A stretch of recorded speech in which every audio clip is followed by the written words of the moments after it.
सल्लैता अला इब्राहीम व अला आलि इब्राहीम इन्नका हमीदुम मजीद। अल्लाहुम्मा बारिक अला मुहम्मद व अला आलि मुहम्मद कमा बारकता अला इब्राहीम व अला आलि इब्राहीम इन्नका हमीदुम मजीद।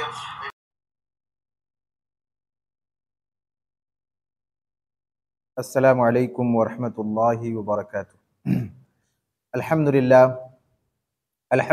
रब्बिल आलमीन अर्रहमानिर रहीम मालिकि यौमिद्दीन। अशहदु अल्ला इलाहा इल्लल्लाह व अशहदु अन्न मुहम्मदन अब्दुहु व रसूलुहु। अम्मा बाद। मुहतरम हाज़रीन और मोहतरम सामईन, आज मैं आपके सामने दो अहम मसले को लेकर के हाजिर हुआ हूँ। दो बातें मुझे आपके सामने रखनी है। उनमें से पहली बात यह है कि सजदे शुक्र के अहकाम व मसाइल।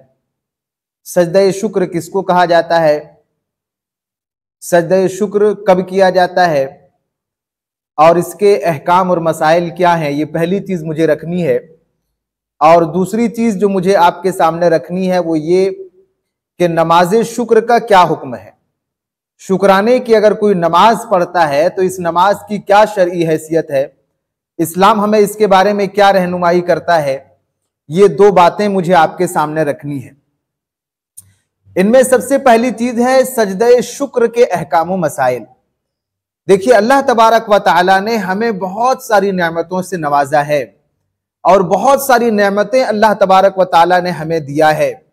उन नेमतों पर अल्लाह का शुक्र अदा करना हमारे ऊपर वाजिब है। जो भी अल्लाह की नेमतें हैं, बहुत सारी नेमतें अल्लाह ने दिया है, उन नेमतों पर अल्लाह का शुक्र अदा करना ये हर इंसान पर वाजिब है। अल्लाह तबारक व तआला कुरान मजीद सूरतुल बकरा आयत नंबर 152 में अल्लाह फरमाता है, वशकुरूली वला तकफुरून, ऐ लोगों मेरा शुक्र अदा करते रहना और मेरी नाशुक्री से बचना। अल्लाह तबारक व तआला ने इस आयत में तमाम लोगों को इस बात का हुक्म दिया है कि मेरी जो भी नेमतें तुमको मिले और जो भी नेमतें तुम्हें हासिल हो, उन नेमतों को पाने के बाद अल्लाह का तुम शुक्र अदा करते रहना और नाशुक्री से बचना। अल्लाह तबारक व तआला ने कुरान मजीद के अंदर एक और जगह सूरतुन नहल आयत नंबर 114 में अल्लाह ने फरमाया, वशकुरू निअमतल्लाहि इन कुंतुम इय्याहु तअबुदून, कि तुम लोग अल्लाह की नेमतों का शुक्र अदा करो अगर तुम अल्लाह तबारक व तआला की इबादत करते हो। यानी अगर तुम अल्लाह की इबादत में सच्चे हो और हकीकत में अगर तुम अल्लाह तबारक व तआला की इबादत करने वाले हो तो अल्लाह की नेमतों का शुक्र अदा करो। ये दोनों आयतें हमें बतला रही हैं कि अल्लाह तबारक व तआला की नेमतें मिल जाने के बाद अल्लाह तबारक व तआला कोई नेमत अगर हमें दे तो उस पर अल्लाह तबारक व तआला का हमें शुक्र अदा करना चाहिए। और ये शुक्र अदा करना हर मुसलमान पर वाजिब है। और शुक्र अदा करने के बहुत सारे तरीके हैं, मुख्तलिफ तरीके हैं। उनमें से एक तरीका है सजदा करना। अल्लाह की कोई नेमत मिले, अल्लाह तबारक व तआला कोई नेमत दे तो उस नेमत को पाने के बाद सजदा करना, ये एक तरीका है अल्लाह का शुक्र अदा करने का, और इसी को सजदे शुक्र कहा जाता है। सजदे शुक्र की बात हम लोग करते हैं तो सजदे शुक्र का मतलब ये होता है कि अल्लाह जब हमें कोई नेमत दे, अल्लाह की जब कोई नेमत हमें मिले तो उस नेमत को पाने के बाद अल्लाह के लिए सजदा करना, इसी को सजदे शुक्र कहा जाता है। मुहतरम सामईन, ये जो सजदे शुक्र है ये बड़ी अहमियत वाला और बहुत फजीलत वाला ये अमल है। बहुत इसमें सवाब अल्लाह ने रखा है। कई एक उलमा का आपको फतवा मिल जाएगा कि ये मुस्तहब अमल है, बहुत सवाब का काम है। अफसोस आज के दौर में जो नबी की बहुत सारी सुन्नतों को छोड़ दिया गया और बहुत सारी सुन्नतों पे अमल करने वाले लोग नहीं मिलते। उन्हीं सुन्नतों में से एक सुन्नत है सजदे शुक्र। आज नेमतें हमें मिलती है, कोई खुशी की बात हमें सुनाई देता है या कोई अच्छी चीज हम लोग सुनते हैं, उस पर मिठाई बांटने वाले, पार्टियां करने वाले बहुत सारे लोग मिल जाते हैं। लेकिन उस नेमत को पाने के बाद अल्लाह का शुक्र अदा करते हुए सजदे में गिर जाने वाले लोग बहुत कम मिलते हैं। तो नबी की इस सुन्नत को हमें जिंदा भी करना है। कोई भी नेमत हमें हासिल हो, कोई भी नेमत हमें मिले, उस पर हमारी पहली जिम्मेदारी यह है कि हम अल्लाह तबारक व तआला का शुक्र अदा करते हुए सजदा करें। उसके बाद आप दावत कीजिए, उसके बाद आप पार्टियां कीजिए, जो भी करना है आप कीजिए, लेकिन पहली जिम्मेदारी ये कि जैसे नेमत मिले हमें उस पर अल्लाह का शुक्र अदा करते हुए सजदा करना चाहिए। ये बहुत सवाब का काम है। आज लोग इस पे अमल नहीं कर रहे हैं। एक हदीस है और ये हदीस आपको अबू दाऊद के अंदर ये हदीस आपको मिलेगी। अल्लामा अलबानी ने इस हदीस को सही करार दिया है और हदीस के रावी हैं हजरत अबू बकरा रदी अल्लाह तआला अन्हु। कहते हैं कि काना इदा अताहु अमरुन युसर्रु बिही, जब अल्लाह के नबी के पास कोई ऐसी बात पहुंचती थी, अल्लाह के नबी को जब कोई ऐसी चीज की खबर दी जाती थी जो अल्लाह के नबी को खुश कर देती थी, कोई खुशी की खबर जब अल्लाह के नबी को पहुंचती थी तो अल्लाह के नबी खर्र साजिदन, तो अल्लाह के नबी सजदे में गिर जाते थे और सजदे में गिर करके अल्लाह का शुक्र अदा करते थे। ये नबी का अमल है, अल्लाह के नबी की ये सुन्नत है कि जब भी अल्लाह के नबी के पास कोई खुशी की खबर आती थी, अल्लाह के नबी जब कोई अच्छी बात सुनते थे, अल्लाह के नबी को जब कोई ऐसी खबर दी जाती थी जो अल्लाह के नबी को खुश कर देने वाली खबर होती थी, तो अल्लाह के नबी सल्लल्लाहु अलैहि वसल्लम फौरन सजदे में गिर करके अल्लाह का शुक्र अदा करते थे। इसके अलावा कई एक हदीसें मौजूद हैं जिसमें इस बात का सबूत है कि अल्लाह के नबी सल्लल्लाहु अलैहि वसल्लम ने अल्लाह की कोई नेमत पाने के बाद या अल्लाह तबारक व तआला की तरफ से कोई अच्छी चीज मिलने के बाद अल्लाह के नबी ने सजदे शुक्र किया है, शुक्र का सजदा किया है। आप सहाबा किराम के अमल को भी देखेंगे तो हजरत उबई बिन काब का वो वाकया जो सही बुखारी सही मुस्लिम के अंदर मौजूद है कि जब उनको खबर दिया गया कि अल्लाह ताला ने उनकी तौबा को कबूल कर लिया है, तो उन्होंने फौरन ये बात सुनने के बाद सजदे में गिर गए और सजदे में गिर करके उन्होंने अल्लाह तबारक व तआला का शुक्र अदा किया। हजरत अली रदी अल्लाह तआला अन्हु से भी इस बात का सबूत मिलता है कि हजरत अली को भी जब कोई खुशी की खबर पहुंची तो हजरत अली रदी अल्लाह तआला अन्हु ने भी शुक्र का सजदा किया। तो अल्लाह के नबी की हदीस और सहाबा किराम का ये अमल हमें बतला रही है और ये अमल हमें बतला रहा है कि हम तमाम लोगों को जब भी अल्लाह ताला की कोई नेमत मिले तो अल्लाह की नेमत को मिलने के बाद हमें सजदा करना चाहिए, अल्लाह की उस नेमत का शुक्र अदा करते हुए। अब एक मसला ये आता है कि आखिर किन नेमतों पर अल्लाह का सजदा शुक्र किया जाए। अल्लाह की नेमतें तो बहुत सारी हैं। एक इंसान अगर सारी नेमतों के लिए शुक्र अदा करना शुरू कर दे, सजदा करना शुरू कर दे, तो दिन भर वो सजदे में पड़ा रह जाएगा। तो कौन सी नेमतें हैं जिन पर अल्लाह तबारक व तआला के लिए हमें सजदा करना या सजदा करके अल्लाह का शुक्र अदा करना है? तो इस पर अल्लामा नासिरुद्दीन अलबानी, शेख अलबानी रहमतुल्लाहि अलैहि का कौल है कि दो चीजों पर, दो किस्म की चीजों पर सजदे शुक्र किया जाएगा। पहली चीज ये कि जब कोई ऐसी नेमत मिले जो आम तौर पर मिलती नहीं है, कोई ऐसी खुशी की चीज मिले जो आम तौर पर हासिल नहीं होती है, जिस नेमत को पाने के लिए इंसान मेहनत करता है, कई कई दिन कोशिश करता है और पूरी मेहनत करने के बाद जो नेमत मिलती है, ऐसी नेमत पर एक इंसान को सजदा शुक्र अदा करना है। हर नेमत पर नहीं, हर वो नेमत जो रोज नहीं मिलती, हर वो नेमत जिसको पाने के लिए इंसान बहुत मेहनत करता है, ऐसी कोई नेमत अगर जिंदगी में हासिल हो, ऐसी कोई खुशी अगर मिले तो वहां पे सजदा शुक्र करना चाहिए। आप जॉब के लिए परेशान थे, अचानक आपको जॉब मिल जाए, अल्लाह का शुक्र अदा करते हुए आप सजदा कीजिए। आप कोई भी अच्छा एग्जाम के लिए परेशान थे, आप एग्जाम में पास हो गए, अल्लाह तबारक व तआला का शुक्र अदा कीजिए। आपके घर के अंदर बच्चे की पैदाइश हुई, अल्लाह का शुक्र अदा करते हुए आप सजदा कीजिए। इस तरह के बहुत सारी चीजें हो सकती हैं।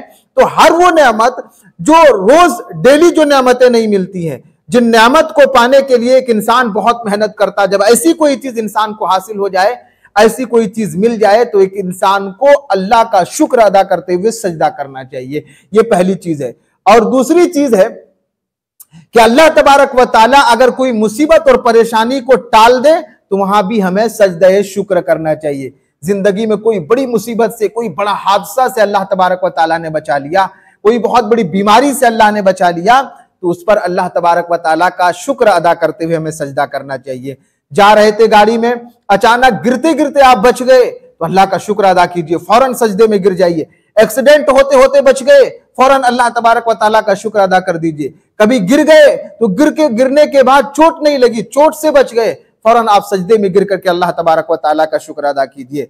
तो शुक्र ये दो चीजों में किया जाता है। ऐसी नेमत जो आम तौर पर मिलती नहीं है, जिनको पाने के लिए एक इंसान बहुत मेहनत करता है, ऐसी नेमत पर, और अल्लाह ताला जब कोई मुसीबत और परेशानी को अल्लाह टाल दें तो ऐसी चीज पर एक इंसान को सजदा शुक्र अदा करना चाहिए, शुक्र का सजदा करना चाहिए। अब एक और मसला यह है कि सजदा शुक्र की तादाद कितनी, कितना सजदा हम लोग करेंगे। तो हदीसों को देखने के बाद इस बात का सबूत मिलता है कि शुक्र का सजदा सिर्फ एक सजदा है। सजदा शुक्र सिर्फ एक सजदा है। जैसे नमाज के सजदे एक रकात में दो दो होते हैं, ऐसा नहीं है।